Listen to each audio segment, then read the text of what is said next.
చిత్తూరు జిల్లా పుల్చిల మండలంలో పంటలపై గజరాజులు విధ్వంసం సృష్టిస్తూనే ఉన్నాయి. పగలంతా అడవిలో సంచరిస్తూ రాత్రి వేళల్లో పొలాల్లోకి ప్రవేశించి పంటలను ధ్వంసం చేయడమే తన పనిగా పెట్టుకున్నట్లు రైతులు వాపోతున్నారు.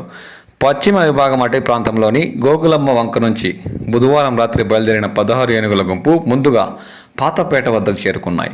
గ్రామంలోని రైతులు రమేష్, మధుసూదన్, సుబ్రహ్మణ్యంకు చెందిన మామిడి చెట్ల కొమ్మలను ఏనుగుల గుంపు విరిచేశాయి. అనంతరం అవి రైతు వై సుబ్రహ్మణ్యానికి చెందిన మిరప, పశుగ్రాసాన్ని తొక్కి తిని ధ్వంసం చేశాయి.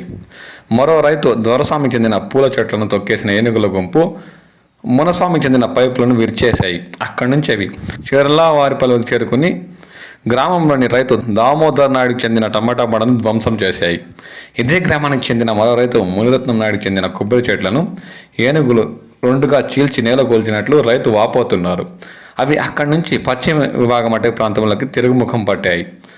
గురువారం పగలంతా గోగులమ్మ వంక సమీపంలో ఏనుగుల గుంపు సంచరిస్తున్నట్టు ప్రజలు పేర్కొంటున్నారు.